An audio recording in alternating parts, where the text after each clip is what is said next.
We've conquered Rome twice, battled in feudal Japan, and sailed the seas with Napoleon. It's time to leave history behind and embrace fantasy in Total War Warhammer. For gamers that are not familiar with the Total War series, Total War Warhammer is a grand strategy game that takes place in the fantasy setting of Warhammer. In true Total War fashion, you'll be playing on a campaign map and battle map in the main game mode, steering the factions of the Empire, Vampire Counts, Dwarves, or Greenskins to victory. There's also a fifth race, the Warriors of Chaos, if you pre-ordered the game or purchased it on the first week of release. The first part of the Total War campaign involves a turn-based campaign map where you'll be managing your faction settlements, army recruitment, movements, diplomatic relations, and technological research. The second part is of course the battles. On the campaign map, provided your army or settlement is in range, you can attack or be attacked by rivals with the outcome being decided on the battlefield. Battles are arguably Total War's best feature, and they are incredibly fun and rewarding if you get your strategy right. On the battle map, you start by deploying your armies for the fight ahead, and then watch the beautiful chaos as it unfolds large scale with you controlling units where necessary. So what's new with Total War Warhammer?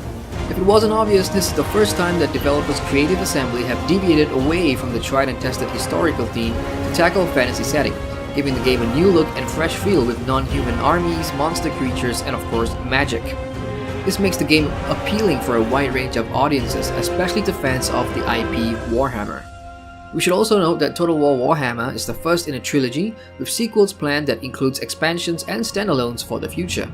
Now that we've covered what the game is all about, let's take a look at the pros and cons to answer the all-important question: is it worth your money? Pros: the setting. There is a reason why Lord of the Rings and Game of Thrones mods in Total War are so popular, and the wishes of many have been granted with the direction to use a fantasy setting. Huge battles with the various different races and their unique units are so satisfying to watch, and it's keeping us coming back for more. Improved aesthetics. It's great to see the return of heroic pre-battle speeches, and while only in quest battles, they are still a welcome return nonetheless, considering they were removed in prior titles. Hear me now, brave men! Brave Reichlanders, hear me! I have refused the honor of wielding the blade of our forebears thus far. I was not worthy. But should we survive this day? Should we drive the ruinous tribes back across the sea then? The speeches add a lot more flavor and gets you in the mood for the battle ahead. The voice acting is also high quality, which includes the soundtrack and various background music throughout the game. Diverse gameplay. Fighting battles isn't all that will keep you occupied, as there is an XP progression system for legendary lords and heroes that grants them powerful spells and abilities as you level up. It's only natural to want to try them all for the different factions. There's also quests for the legendary lords of the various factions to embark on, granting sweet loot and XP which adds more content to complement the main campaign objectives. And because each of the factions are unique, you'll have plenty of gameplay diversity that enhances the game's replayability.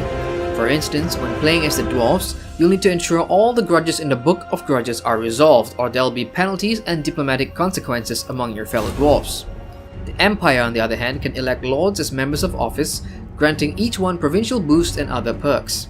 The Vampire Counts can raise the date immediately after a battle, allowing for quick reinforcements, and the Greenskins can summon a Wah! Which are 2 stacks of armies to fight by your side after satisfactory warmongering. Performance optimization. There were no major issues at launch, save for server load, which lasted about 2 hours, but the game ran smoothly without any hitches, unlike previous titles in the series. Looking at you, Rome 2. Magic. At first, magic in Total War Warhammer was almost surreal, and it took some time to get used to. But once you do master the art of magic, it's easy to see why it works and is a cool addition to the series. A lord decked out high enough in his spell tree can turn the tide of a battle with some well-placed buffs to rally his faltering army, or dish out some serious damage spells to an opposing lord to gain the upper hand. Steam Workshop integration. We here at Game Reviews Malaysia love our mods as they enhance the longevity of the game.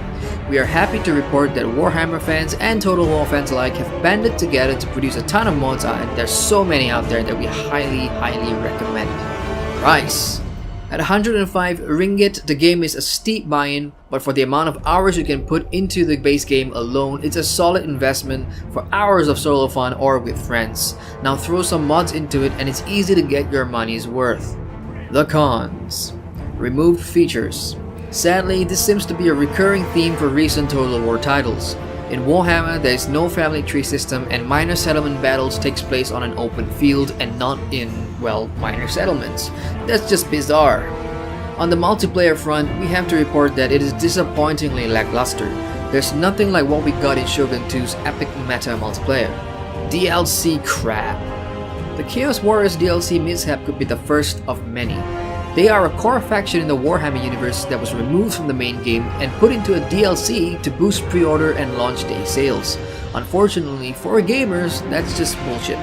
Creative Assembly and Sega has been doing this in previous titles too, however, so expect to see more faction DLCs through expansions coming soon. Our verdict. I've been playing Total War for a long time, and Total War Warhammer for a long time as well, and I can say that it's the best one I've played since Total War Shogun 2. The game has so much positives and the amount of genuine fun I've been having gives me no regret of buying it at release.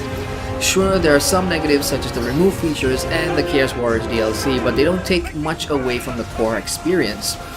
We say this game is totally worth your money even at full price, especially if you're a Total War fan or you are a fan of Warhammer. We say check it out. If we were to give it a score, Total War Warhammer would get an 8 out of 10. My name is Adrian from Game Reviews Malaysia and we want to thank you for watching.